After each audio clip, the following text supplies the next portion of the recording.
உங்கள் favourite TV ஷோக்களை இனி miss பண்ண தேவையில்லை. ZEE5 இல் முற்றிலும் இலவசமாக காணுங்கள். இங்கேயும் எப்பொழுதும். இப்படி குழந்தையாகவே இருக்கிறாயே மகனே.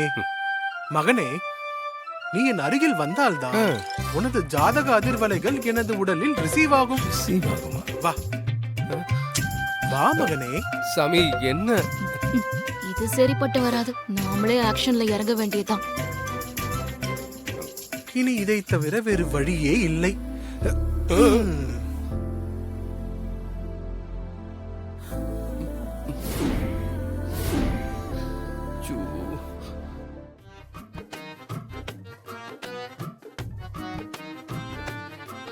இந்த பெரியம்மா வேற யாருன்னு தெரியாம துர்கா மாமாவோட அமுச்சு வச்சுட்டாங்க. சாமி டடடடடா. சாமி சாமி ரொம்ப நேரம் ஆச்சு சாமி. ஜெய் சுகானந்தா. என்ன?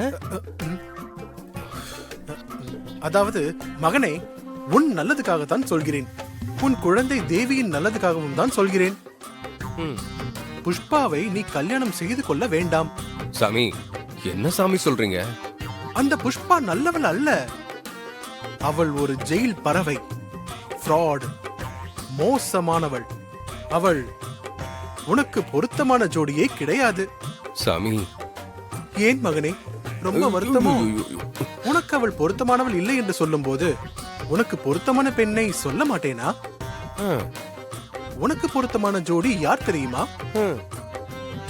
எதிர் வீட்டில் இருக்கும் துர்கா தான். ஆமா சாமி, எதிர் வீட்டுல இருக்க துர்காவை உங்களுக்கு எப்படி தெரியும்? என்ன இது என்ன சின்ன பிள்ளைத்தனமான கேள்வியாக இருக்கிறது? நான் என் ஞான கண்ணால் பார்த்து தெரிந்து கொண்டேன்.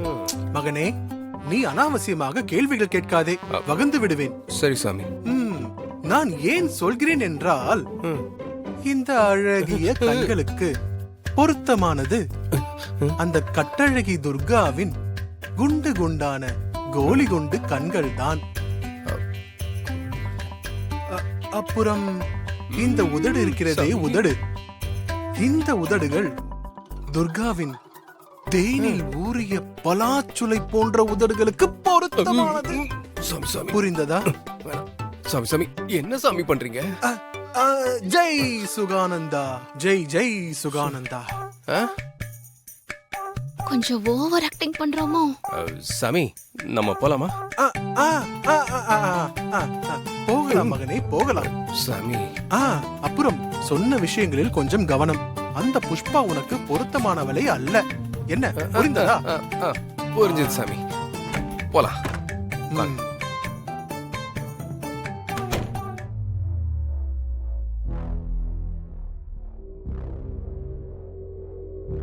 அம்மா,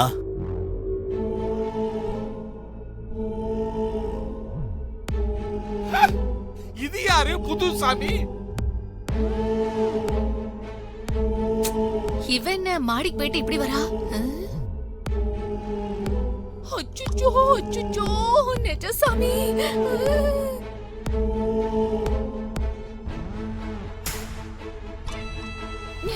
என்ன இந்த சுவாமி டயர்டா வராரு? நீங்க யாரு? நான் தாம்மா நீங்க போன் பண்ணி வர சொன்ன சாமி. ZEE5 ஆப்பை டவுன்லோட் செய்து அனைத்து எபிசோடுகளையும் இலவசமாக பாருங்க.